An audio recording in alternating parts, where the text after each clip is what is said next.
Good morning and welcome everyone to today's live webinar, No Time for Downtime. We all know there's money in every minute, so being able to better manage downtime is a critical business objective. Today's session is part of a series called Business Transformation through Bridgitalization. This term will be explained to you shortly, but before we begin, I would like to thank the Southern African Institute of Mining and Metallurgy for agreeing to host this session for your benefit, and also to thank each of you for taking the time to join us here today. Given your experience and expertise in the production environment, we welcome your participation and encourage you to make comments or ask questions in the chat, and we will address them all at the end of the sessions. If we don't get to them all within the hour, we will respond to you personally afterwards. With that, I would like to introduce Dilly Naidu. He's a director of Rifle Shot Performance Holdings, who are celebrating their 22nd year of service to the mining industry. Dilly is an internationally experienced business leader with 35 years of experience in mining, oil and gas, and energy sectors. He's passionate about the dynamics and intricacies of relationships and actively studies ancient cultures. Dilly, over to you. Thank you, Caroline, and morning to all. Today we're going to be talking about building strong bridges, and I'm very excited to be here with you this morning. Today is a very special day for me. It so happens to be my 47th wedding anniversary, but it's also special because of the time I spend with clients like yourself. So I'm sharing between my wife celebrating her anniversary, as well as the time I'm going to be sharing some information with my colleagues with you today. Now, bridgitalization is a term that we at Rifle Shot had coined. Now, if you look at this picture, you'll see it's a very strong bridge. It's a solid bridge across two gorges. And similar to when you drive, you take it for granted when you drive across this bridge that it's solid. It's been designed and built by architects, and the concrete that's been put here makes it very safe for you. Now, studies that have been done globally states and claims that over 70% or greater of digital transformation has failed. Now, there are several reasons for this. Some of the reasons are lack of executive sponsorship and support, management involvement, employee buy-in, etc. But today I'm going to share with you some of our observations with clients. Now, there is no doubt that most of you in the mining sector already have existing so-called legacy systems. So firstly, we have to build a bridge, recognizing that we have legacy systems, that we preserve those investments, and then we build a solid digital transformation roadmap. And our suggestion is with our clients, all that we've worked with, that we begin this long journey over a number of years where we select and prioritize an initial, what we call proof of value. One of the biggest challenges that we see in organization while digital transformation is taking place is the older the organization is, the bigger silos have been established. So organization integration is a big issue. And we at Rifle Shot have coined an acronym, a formula, which, as you know, IQ is intellectual quotient, the emotional quotient that you have with your colleagues and your associates, the systems and process quotients, and the digital quotient. Last but not least, the business is not going to stand still. There are a number of factors beyond your control that you will have to take in. So you have to have an agile quotient. So if you take IQ multiplied by EQ by SQ and DQ and AQ, will give you better organization integration. So this is one of the biggest challenges that we see. And we believe through digital transformation, it's a way to get the message from the C-suite to the ground floor.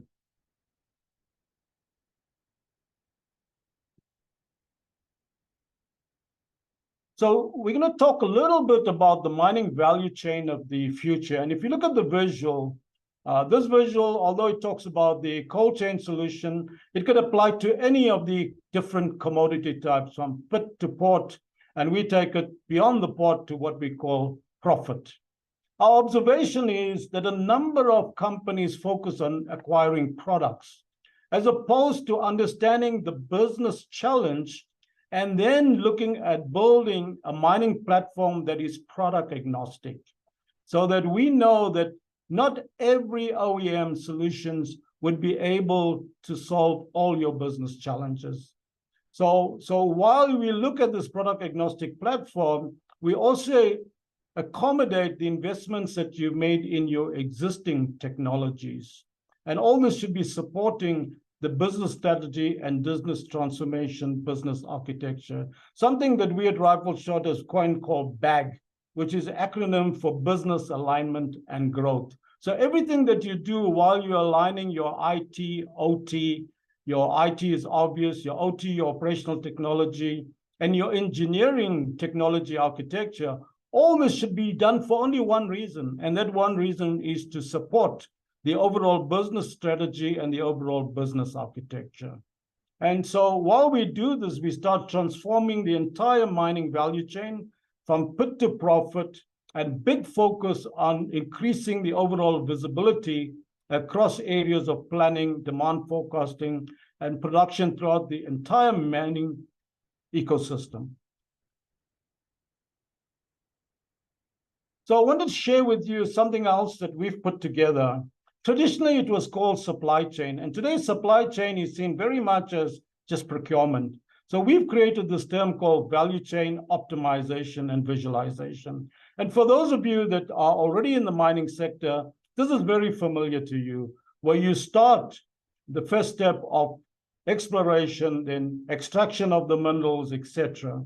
And then you go through processing the raw materials, inventory management, taking it to rail, then to port, shipping, and ultimately to your end consumer. So what we have done at Rifle Shot is we have looked globally at some of the best OEM offerings for each one of these areas. I want to share some of these with you. So if you look at the area of stockyard management and the stockpiles, it's quite a big challenge. So we have partnered with an Australian company who has done some tremendous work over the years with some significant installations in Australia and other parts of the world, a company called MRA. One example of this is being able to visualize the quality of the ore body before it actually goes into production. You could see the benefit of that in terms of not having recalls. On the other side, if you look at production planning and scheduling, our next speakers are going to be talking from the Aviva side, so I'll leave that to them. But we have another partnership with a company called Iron Commodities, one of the largest commodity trading companies in the world. And they have offerings for planning, scheduling, and optimization. So we have in South Africa clients such as Sasol that we've been dealing with for several years. And they have another offering called QMaster, which is from pit to port, again, with clients that we have in South Africa as well as globally. So as we go through from rail to port, then you also need to plan and schedule these commodities onto the vessels, onto the ships, so that they go through to the final consumer. Here we've partnered with a company, Norwegian company called Klaveness Digital, who's been in shipping over 75 years, so they understand this business. They have two offerings for the planning, scheduling, and optimization onto the vessels called Cargo Value. And more recently, with a focus on CO2 emissions, they have an offering called Zero Lab, which is basically managing the carbon emissions. So that's the offerings that we, but horizontally across the entire value chain, for some commodity types, the precious group metals, etc., there's a big need for process and production accounting and mass balancing. So here we have a partnership with a company in Italy and Houston, Texas, called Pumpsoft. Their offering is called SigmaFine. There are tremendous savings benefits. If you take an account like Sasol in Secunda, they tell us that they save millions of US dollars per annum through the use of SigmaFine. This is a tremendous business value to be able at a granular level to look at your process metals and production accounting. On the human side, a number of companies, although they're talking about digital transformation, are still using paper-based permits to work. So we have an offering branded IntelliPermit, which allows you to do electronic permit to work. This allows you to connect right from biometrics, access control, to your HR competency management systems, to your ERP, plant maintenance, learner management, and governance, risk, and control. Last but not least, there is a big focus on this acronym called ESG, environmental, social, and governance. We have a partnership with a company called SoftExpert, and they have an excellent tool for managing ESG on a day-to-day basis. A number of your companies today are putting a strategy around ESG, but how do you manage this on a day-to-day basis? And SoftExpert is one of those offerings that would be able to help you with that. So I would leave that at this stage and hand over to Caroline to introduce our next speaker. Thank you, Dilly. Next, I would like to introduce Samir Alopi, Head of Sales Enablement at IS3, who are the official distributor and implementation partner of Aviva in Southern Africa. Initially combining his passions for industrial automation and computer engineering, Samir soared into the world of industrial automation systems.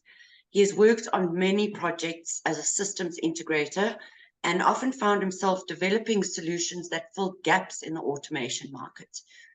With his knowledge gained over the past 10 years, he continues to shape the future of industrial organizations by actively informing customers of all industries of the latest technology trends through his consultative approach. Samir, thank you very much for taking time out of your team building week to be with us today. Over to you. Thank you so much, Caroline, and a very good day and good morning to our audience. First of all, let me start here. Let's look at a key issue that our clients face. If their operation is underperforming, how long does it take to identify the root cause? The root cause of the underperformance could be any number of things, from equipment failures, to operational decisions, to quality complications, to consumable shortages or environmental factors. For instance, apologies, Sam, your sound is very soft. Are you able to come closer? Let me try that one more time. Is that better, Caroline? Slightly. Okay.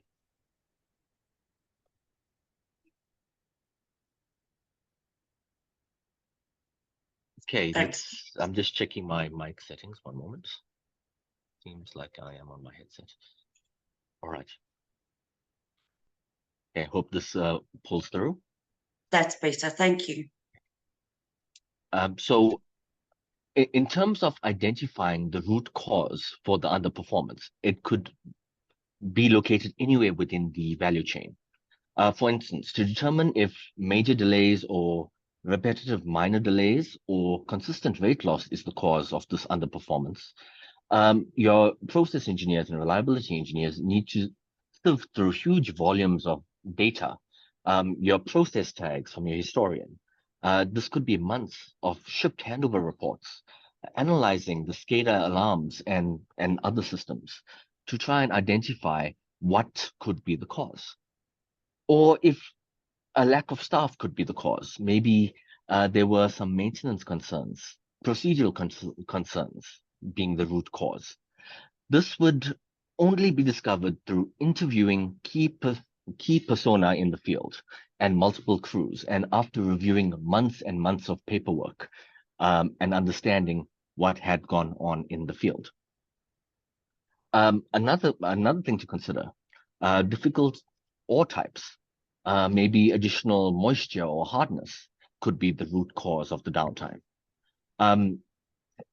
In that instance, you would have to review months of LIMS, Laboratory Information Management System data, and correlate that against your historical systems and try and identify if there's any patterns. that could be seen in the data. And that could then give you a little hypothesis in terms of what could be the core reason for the downtime. There are many, many more examples I could give you that could highlight why a production management system is essential for the M industry, as well as the other systems that do support it. The LIMS system, your HR system, your historical data management system. So let's take a look at the technology to quickly understand how all of these systems should be fitting together. Here, I present to you Aviva's comprehensive solution portfolio. So, Aviva. Why Aviva? Well, Aviva have curated a number of solutions for multiple industries, including the mining industry. So, if looking at this chart that I have on the screen, Aviva have curated these solutions that meet the entire life cycle of the industry, from the conceptual design, engineering and simulations, through to the optimization of the value chain. In the M sector, Aviva has a very strong and visible presence, mainly in the operations control sector and asset performance.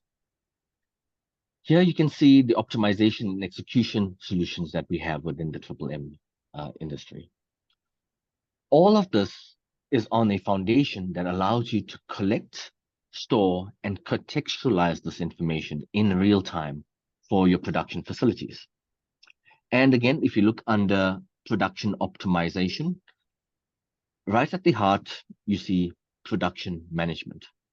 This sits at the heart of our day-to-day operations and production optimization, and provides that crucial link between vast quantities of operational data and the information management platforms, as well as the enterprise visualization platforms. And together, all of these can be encapsulated to enable what is called a unified operations center. More on that in the next slide. So here what you see, again, if you look towards the left, you see that Aviva Production Management sits again at the heart of the operational technology stack and interfaces down to your historian systems, for example, the Aviva Pi system, as well as other systems supporting the PIT environment, like your fleet management systems and quality management systems, your LIMS systems. All of those data sources can be fed into the Aviva Production Management system. Then it interfaces up to other systems like your planning and scheduling system, reconciliation systems, as well as ERP and business systems, business intelligence systems. Most importantly, it provides the essential near real-time analytics information needed by what we term the Unified Operations Center. And the Unified Operations Center provides our customers with a holistic view of the performance, inventory, and sustainability of their operations at all levels throughout the value chain and their mining organization. As you can see also in terms of the information flow, you'll get a sense of the various use cases that Aviva Production Management can be applied for. You see the very first link between production management and an integration layer, being able to provide material accounting, material balance information, and feeding that to support reconciliation efforts within your M industry. Those balances and movements of the material across the value chain can be fed to a planning and scheduling system. In our case, we prefer the Aviva planning and scheduling system, formerly known as Spiral. But you can see that it creates this little bit of a feedback loop, feeding back from the planning and scheduling system to Aviva Production Management, so that you can now execute upon schedule. So this is kind of like a short interval control system that helps you better adapt and better control your supply chain. If something goes wrong in the field, your production management system is going to be made aware of it and feed that to your planning and scheduling system so that your planners and schedulers could create a little planning scenario, an optimum schedule, and then execute that back into the field. So very quick results from the combination of those two solutions. And then the topic of today's webinar, being able to provide equipment availability and all the metrics regarding downtime analysis, your mean time to repair, mean time to failure, and other KPIs can be fed throughout this information flow and made available to key decision makers.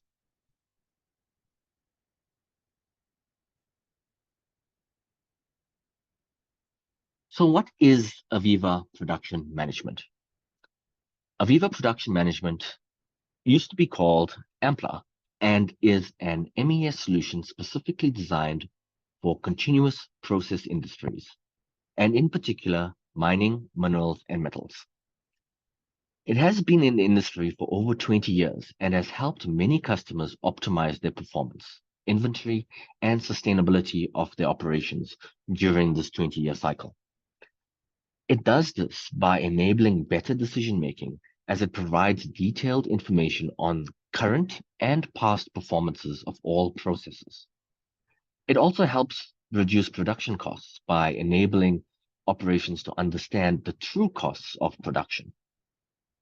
And it facilitates better planning as it provides up-to-date information on the current inventory and asset state of the entire process.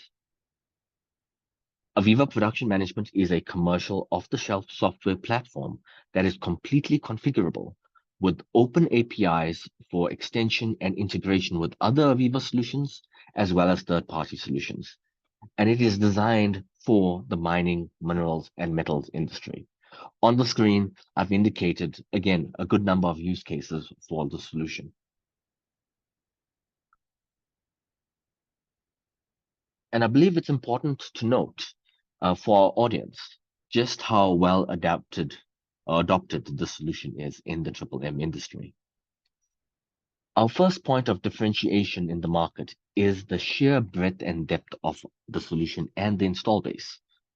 Aviva have completed over 400 deployments globally over this past 20 years and demonstrated the ability to deliver real results at enterprise scale. Additionally, the continued investment in the product and the product's research and development, its open technology agnostic approach to integration, have had many customers seen their ability to grow in size with respect to their digital maturity alongside with the Aviva Production Management solution over time. So very scalable.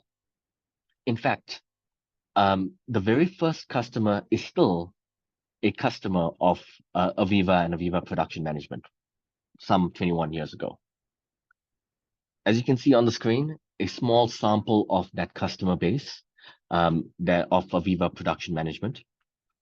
And it's also important to note that this solution can be applied to other continuous industries, such as oil and gas and upstream LNG.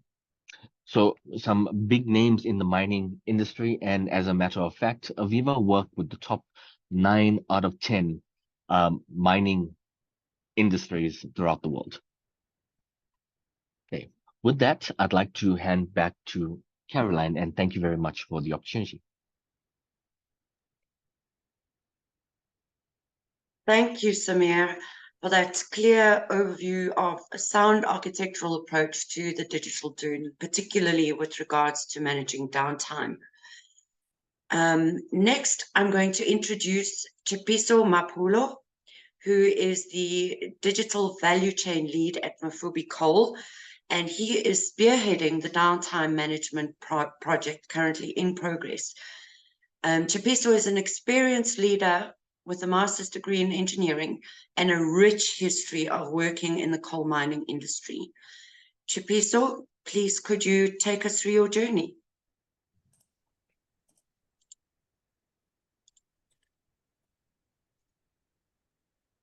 Right. Thank you, Caroline, and good morning to everyone. Caroline, just a quick one. Are you able to hear me? Am I audible? Yes, thank you. Okay, great, perfect. Okay, so yeah, so I think for Mafube Colliery, firstly, we would like to thank the opportunity to be given this platform to share our journey that we took with our full shot, Viva and digital industries, you know. So looking at the specific use case that's been presented here today on the production management system with a focus on the downtime tracking. So just to give you a background, Mafuwe is a joint venture between two shareholders, that is Exaro and Tungela. Formerly it used to be Anglo before Tungela. So they've got a 50% shareholding. So we are based in Middelburg on the Springbok Lachte farm. We are predominantly an open cast mining operation where we're mining in the Notgedacht Reserve with 4 pits, or open cast pits.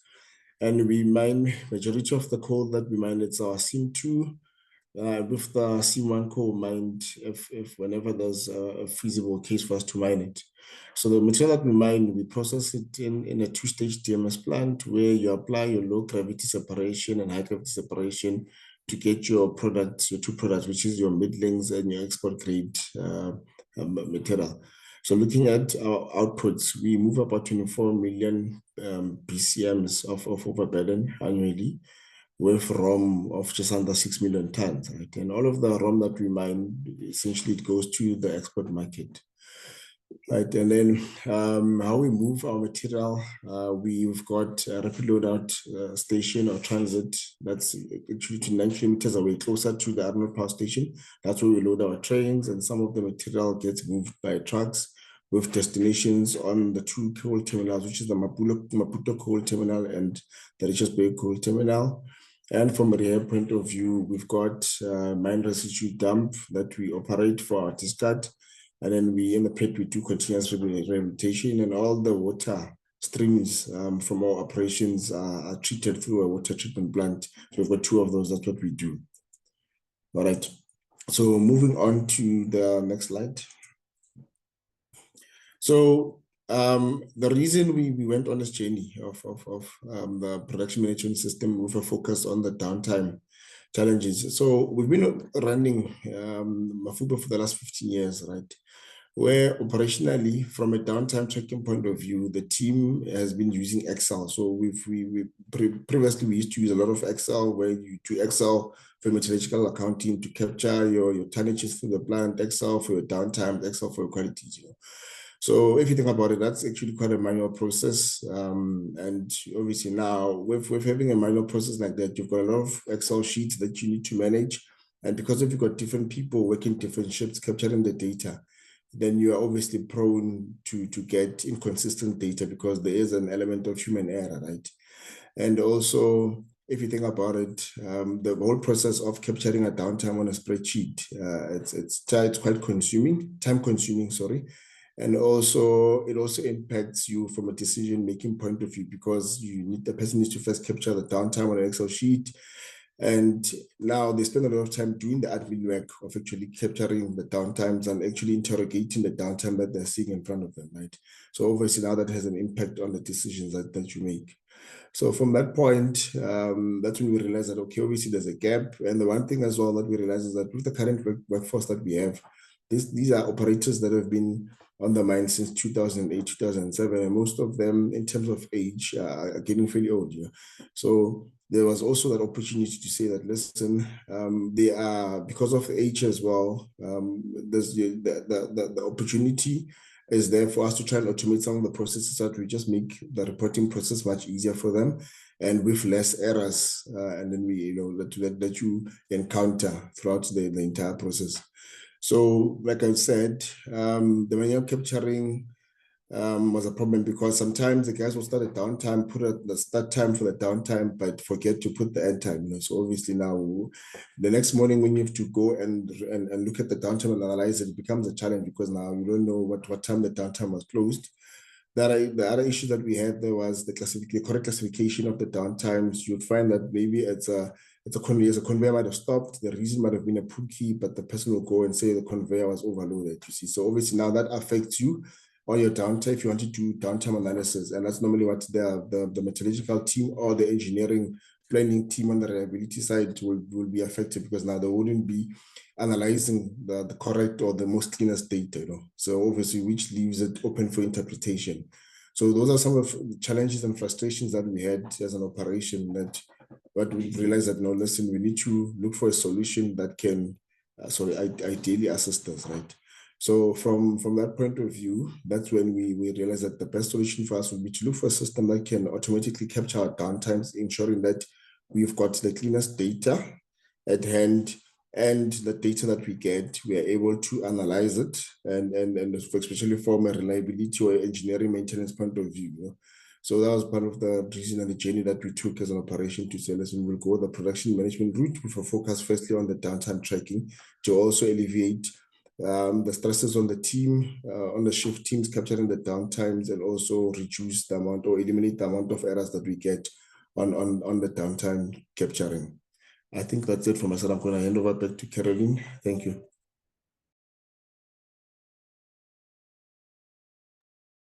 Thank you very much, Chipiso. I'm sure those challenges are applicable to most mining companies throughout the world. And yeah, I'm sure everyone can relate to the challenges you've been experiencing too. Next, we have Martin Marion, specialist resultant, who has over 14 years of supply chain and advanced planning and scheduling experience. And Martin ensures customer businesses, processes, and APS system functionality align so that customers can achieve real benefits and exploit opportunities within their business environment. Today, Martin's going to show us how a project like Mafubi's should be implemented successfully. Martin? Thanks, Caroline. Welcome, everybody, just from my side as well. Just click everything, yeah. Alrighty, there we go.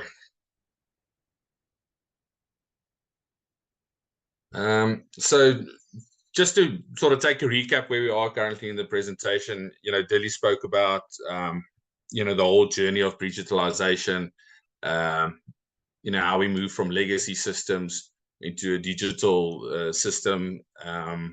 Samir showed us, you know, some of the solutions that's available on the digital side, etc. And then we moved into a real example where Tapiso was saying that, you know, these are real life problems that we're seeing. And what I want to do is take that then one step further. So, you know, we had this real life problem.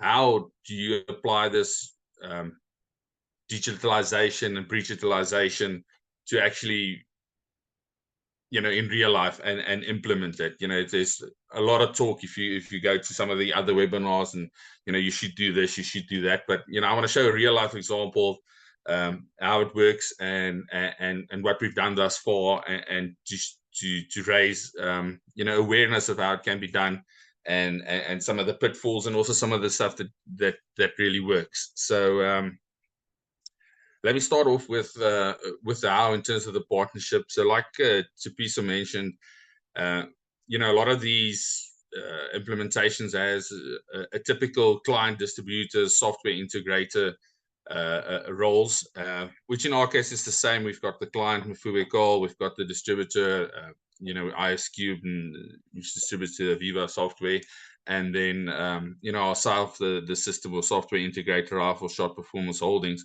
But you know, I'd like to think we're a bit different in terms of, you know, we're looking at that as a partnership approach. So you know, nobody's left alone just to do their little bit. We look how we, you know, we see how we can work together, and you know, help each other out, support one another to address the business needs and ultimately achieve results. So you know, it's not just a matter of getting the sale or getting the hours to do the implementation. It's actually looking at the business needs and achieving the results.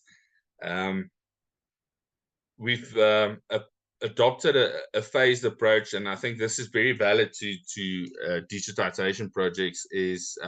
And we're currently busy with phase one, where we're doing the groundwork and laying the foundation. You know, digital solution won't solve or won't overcome or even add value if you're not going to do the hard yards. At the end of the day, somebody still has to look at the data, look at all the information, make sense of it, clean it up, etc. Look at your processes. So there's still a bit of hard work that needs to be done to lay the foundation. But once that foundation is laid, you can look at phase 2 and embedding the solution and taking the next step, and then actually getting the value. And then later on, once that foundation is built, looking at integrating further, looking at automating further, and ultimately extracting more value. So we spoke about or Samir spoke about and gave you a bit of an overview of the specific solution that we've busy implementing at Mafubico, which is Aviva Production Management, or previously AMPLA. This is just a bit more detail on the specific solution. So what you can see there, basically there's 3 what I like to call themes within Aviva Production Management, and they're looking at the performance side, the sustainability side, and then the inventory side. Now these 3 themes are supported by the 9 modules that you see here at the bottom. It's the downtime module, production, metrics, energy, inventory, quality, knowledge, planning, and maintenance. So a very wide solution that offers a lot of value to the customer. But we have to start somewhere. So for this specific example, we're looking at downtime and managing downtime, and that falls within the performance theme, if I can call it that. Also, what Samir spoke to is the different integration. Obviously the system as a production management tool has to get production data from somewhere. So it can integrate to your plant SCADA, your historian, fleet management limbs, on that side, getting the raw data and making it available in something that you can actually interpret and make a decision on. And then on the other side, the system can also integrate upwards to your ERP system, your planning and scheduling system, creating work tasks, looking at reconciliation and some of the accounting stuff. So there's a lot of functionality within the system, but we have to start somewhere, and we're starting with downtime. So if we look specifically at the downtime, I think I went. Let's go back. Yeah. So essentially, what the downtime module does is 3 things, and it's very simple. But again, and I'll stress this a lot of times. Laying the foundation, I think, is critical. So the first thing that it does is the automatic downtime event creation. So the system then, instead of an operator going out into Excel and then creating this is downtime from 7 o'clock this morning till 9 o'clock, and he uses his best guesstimate, or maybe speak to some of the operators in the plant itself. When did the conveyor stop? When did it start again, etc. The tool connects to, in this specific case from Mafubi, to the plant SCADA, and then based on certain conditions that's configured within the tool, it can then say that, okay, downtime actually started because conveyor 9510 stopped at this time. So it automatically then creates a downtime event, and then when the conveyor starts up again, it'll close that downtime event, and then the duration of the downtime is automatically captured. So that immediately saves a lot of time from the operator point of view, and it also makes it much more accurate. It's based on actual data, actual tag data, so nobody can really argue with that. The second thing that the downtime module does, it assists with the editing and validation of downtime events. So in an Excel spreadsheet, you're actually free to type in anything in terms of classifying a downtime event, whether it's was due to a Eskom power failure or a blockage in a chute, whatever the reason might be, and the classification of those into non-production time, scheduled maintenance, all of that. The Excel spreadsheet allows for entering a lot of different data, and that obviously makes it tough to analyze at the end of the day. It's open for interpretation. So what the tool does is model what we call a time usage model, which is a different classification of time, and also has a structure opposed to the cause of downtime. So again, a lot of the guesswork is taken out of classifying data, and users can go into the system and say, this downtime that we had this morning from 7 to 9, I've investigated, and I can say it was actually due to a blockage in a chute, and they can go and classify and select from a drop-down list. So that means that the data that's captured in the system is a lot cleaner. Which brings us then to the third point, where you can view and analyze this information, both in looking at the raw data in a table format, as you can see the screen print there, or in terms of charts, and all of this then helps you to analyze it and get to the root cause analysis, so that you at the end of the day can determine why certain parts of your plant is always down, and make just better decisions to ultimately improve your downtime and make sure that there's less downtime and up your production. So I want to take you through some of the hard yards that we did before we even get to the solution of making sure that we build the framework correctly, so that we lay the correct foundation. So in terms of the project, we're busy with the implementation. The solution is actually running at Mafube already, and we're in the sort of testing and training phase, making sure that what we've done in terms of modeling the plants and modeling the downtime classification and course codes is correct, and everything that the users are expecting to see is there. So one of the stuff that you have to sort out is what we call the time usage model. So that's just a description of total time.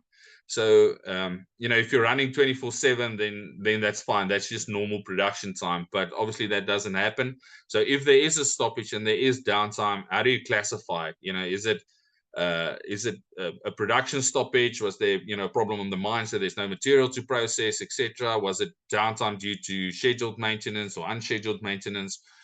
So that's one of the things that you have to sort out. You have to sit with the users of the system to understand how time is classified at the client, at Mafube, and make sure that you model that correctly.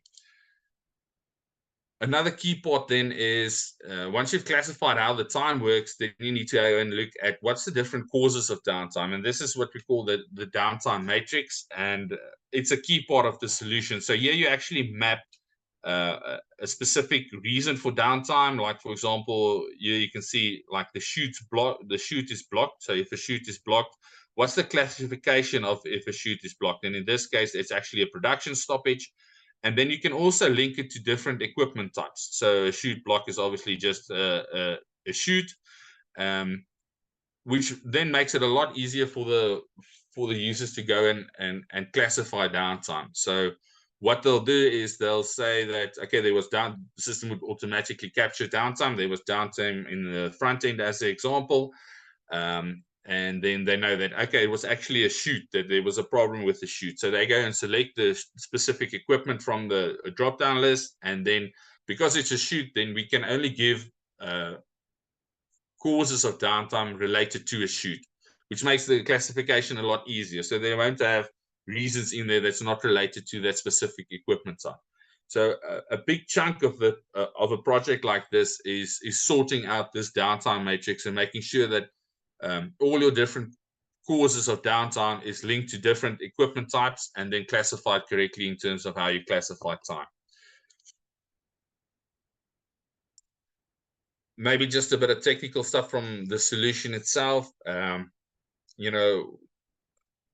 The first part there is the plant hierarchy, which you have to define as well, which again makes it easier for the users to go and classify time. So for Mafube's case, you can actually see that the different areas that we've classified. So we've got the front end, which just has one area, the DMS plant with all the different areas within the DMS plant. So that makes it a lot easier for for the users to go and classify the downtime. If they know the DMS plant was out, which area caused it, and if you go drill down further, you can actually see the specific equipment within that area, so they can go and select that specific equipment that caused downtime. And then the third was just the overland area. And in the solution, so once you've modeled the plant hierarchy, all the different course codes and the classification of time, you need to model the reporting points. And the reporting points are the areas within the system where you actually capture the downtime. So again, you can see we've got the 3 reporting points, in this case, the front end, the DMS plant, and the overland. And each one of them has a conditions. And the conditions can be variable, but ideally you just identify key equipment within that area that'll result, or that'll give you the indication of downtime. Necessarily if a pump is stopped, it doesn't mean that the whole area is downtime, but if one of the conveyors within an area is stopped, then that's a downtime condition. So very important to go and identify those key equipment, as I like to call them, as well as then the conditions where you're going to capture downtime. So this is just an example again of those. So we'll just quickly run through, as example, the front end.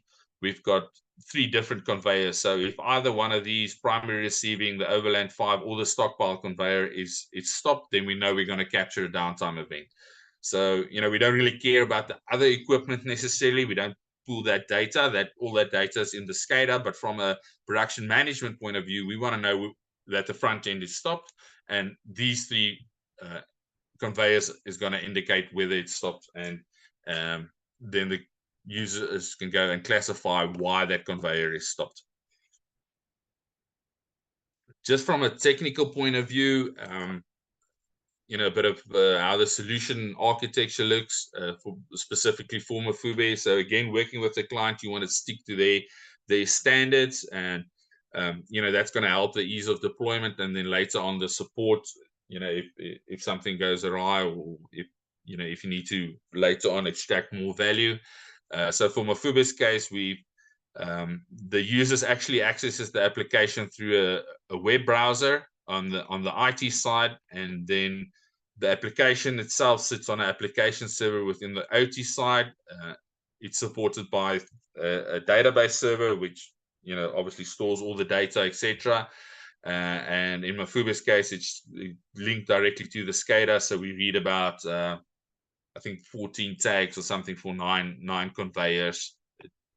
That then gives us the data that we can present in the application. All right, just some sharing of knowledge here in terms of focus areas. So we've obviously, like I said, we're busy with the testing and training part of the project, but certain items came up that you need to look out for if you're going to go through on this journey. The first one is the hardware setup. So you need to identify early in the project, where's the solution going to sit? Is there a server available? Is it going to be in the cloud? Is that network access fine, etc. So to get that ball rolling. So while you're busy cleaning and configuring all the data in terms of the course codes and all of those things that I showed you earlier, the hardware can run in parallel, so that by the time that when you're ready to actually go and configure the solution, you've got that set up already.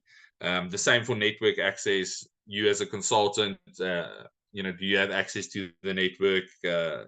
Get that all sorted out, as soon as possible. I think the third item there is the subject matter expert availability. That's obviously a challenge, not only in these kind of projects. I think in all projects, very important to speak to the right people and have them available and making time for you, so that when you actually deliver a solution, it makes sense. You need to speak to the right people, because otherwise, when the users actually look at it, you're just going to say, they're not going to buy into the solution because you're presenting something that they're not familiar with. And then the fourth point there, I think, is very important, and it sort of ties up with the rifle shot approach, is making sure that you understand the operation and all the integration points. So, how we set up the plant hierarchy, making sure I understand that, how, where's the handover between the different areas, how is that real plant being modeled in, I'll call it the digital twin, that you're setting up in the model. So, just 4 focus areas to look at. And then, some of the stuff that worked well in this project is our partnership ethos, where we're working with one another instead of just, handing over results and booking hours, that kind of thing. Supporting one another to make sure that we're delivering value. That ties up with the way we think, is innovative thinking. If there's a problem, let's work together. Let's see how we're going to solve the solution. What's the best solution for now? Making sure that you stay on time and delivering value and delivering results. Making sure that you've got the right people working there. So industry experience is important. Your business alignment and growth, like Dilly mentioned, the bag terminology, making sure that what you're doing now actually aligns with the strategic goals of the business. From a rifle shot point of view, we've got this long-term trusted advisor partnership ethos. So that ties up with the first point of being a partnership, so that you speak to one another freely, making sure that you deliver the results and not just get another sale or book hours for the sake of that. Having an established program and project office. So me, from being an implementation point of view, making somebody that's looking over my shoulder, making sure that I'm on track in terms of timing. You don't get lost into the details necessarily. And then lastly, having a dedicated client account management or single points of contact. I think it's very important that Mafube, if there's a concern or anything, that they feel free to speak to a specific person at Rifle Shot, which can handle any problems. And that just makes sure that we're all aligned, and at the end of the day, delivering the results that we're looking for. All right, I've said a lot, so hopefully wasn't too quick on it, but that's my story. And thanks, Caroline, and back to you.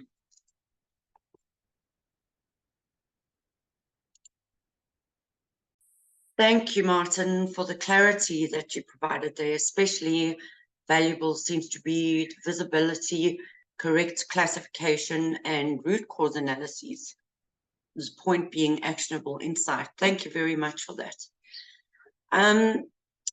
That's it for now from our presenters. I'm going to open up for questions and answers if anyone has any. There is one here from Mpo asking if the software also helps with real-time monitoring and failure prediction. Maybe Martin or Samir can take that one.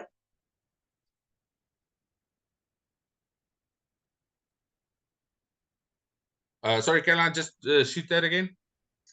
Does the software also help with real-time monitoring and failure prediction?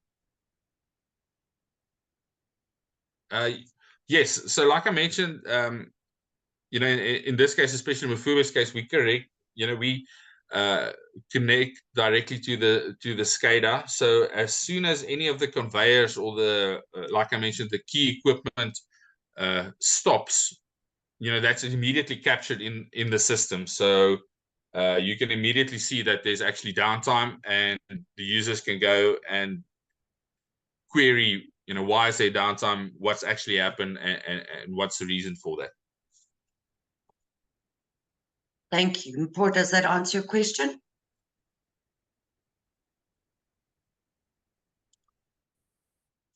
Okay, thank you, Martin. I have another one here. So maybe for Tepiso, what point in your journey are you at now? And how long has it taken to get there?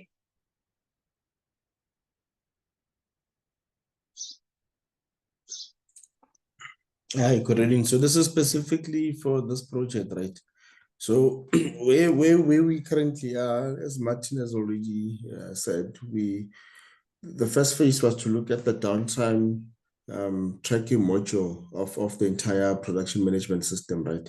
So we are on the verge of what's this, training people, which we've completed, and we're about to go live in the next few weeks, where the team will start using the system. But then looking at the overall picture from that production management system. So what we want to do is, from the downtime monitoring, we want to move to a space where now we start automating the material movement across the entire plant. So meaning from the moment the material comes in from the tip bin all the way to the stockpiles, we want to automate that process.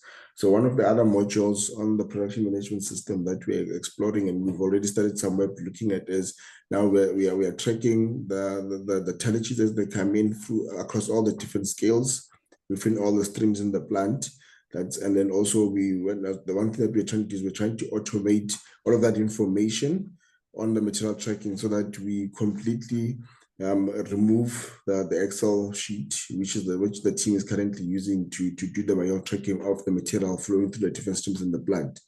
And then after we're done with that, then the next phase will be to also automate the quality, the lab quality control and tracking in the lab. So what's also happening there is it's still an Excel-based process. So we also want to get to a point where the moment the results are analyzed by the specific instruments, then we integrate that information from QLIMS directly onto the lab quality monitoring module within the production management system. So yeah, it's a step-by-step process, but when I get to a point where all the data flows in automatically with little or no human intervention, so that we can limit the errors in the data that we are seeing coming through. Thanks, Caroline. Thanks, Chapiso. That's a very exciting journey. Another one from Wenzel. How does the system capture data from the pit on equipment like drills or excavators?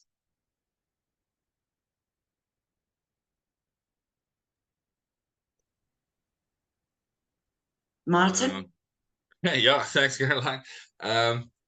So for this specific Mafube project, we're actually starting from where the ROM is tipped into the conveyors. So the pit side of the operations isn't modeled. Maybe, I don't know if Samir is online still. No, it looks like he dropped off. But Samir might be able to give a bit more information on our data is captured from the pit side. So maybe that's one we just follow up with and then get back to and so on. No problem. Thank you. Sure. And then obviously in an implementation like this, you did go through some of the challenges experienced before and during. Are there any challenges that you could give the audience a heads up for when you're implementing a project like this? I do remember you saying that keeping the data clean and validated was quite an important aspect. Yeah. So I think in terms of timing or just a general thing is the data is key in terms of what you're modeling into the plant and making sure that everybody's on the same page in terms of how you're going to do the plant hierarchy. So how you're going to divide the plant into different areas, the equipment that's within the plant, the naming of that equipment. Some people might call it pump 1, 2, 3. Other people might just refer it as P1, 2, 3 or whatever. So a lot of aligning on the data and the time that it takes to get that all sorted. That's easily underestimated. So in terms of challenges, we're in a digital era, excuse me, where we think a lot of these things are just going to happen automatically. But there's hard yards that needs to be taken, before you can reap the rewards of a digital solution. So in terms of challenges, other than the ones that I've mentioned, you know, in terms of making sure that your hardware is set up in time, and you've got the access, and you've got access to the people. This one actually speaks to access to the people. Is making sure that you lay the foundation properly before you even get to you know, the solution itself. Before, you know, we've spent you know, a good 3 or 4 months prior to even installing the software, just to make sure that we understand the operations and understand the course codes, the classifications, you know, and all the data that you need to feed into the system. So yeah, be aware of that. You know, some businesses might have that, you know, readily available already, and it's easily transferable. Others might be less mature in terms of modeling their plants, etc. So you know, be aware of that, and that might take time. But if you've got a sound foundation, like Teresa said, you know, you're looking there already, and we're already looking at other modules because we've laid a good foundation. You know, it's then easy to go and get the value afterwards, because then it's all there already. Thank you. There's one more question. We're almost out of time. This one is from Diale. Does the system have provision to capture reasons for when major units of operations are not running at set points of desired capacity? Yes. So as part of the conditions, so I just spoke about downtime if there's a specific stoppage, but at Mafube we do what we call a virtual downtime, or a slow running condition. So what's also configured is you know, for certain key components, if a conveyor is set to run, and I think you know, one of the numbers comes up at you know, 1,100 tons an hour. If it's running below 85% of that, the system automatically then captures that as a slow running condition, or as virtual downtime, so that, you know, that forces the guys to look at the causes for that, and then classify it accordingly. So yes, it does capture that. Great. Thank you. Thank you, everybody, for joining us today, for taking the time to be here. And remembering that production is at the heart of any mining business.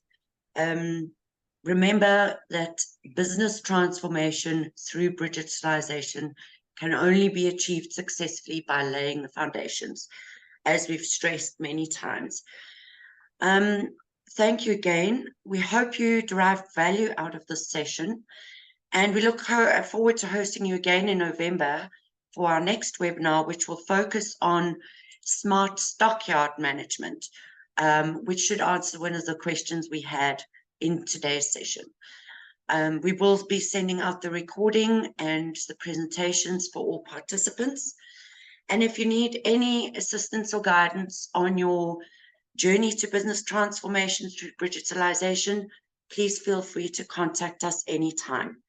Again, thank you very much to SAIMM for hosting us, and to all of you for your participation. Have a great day.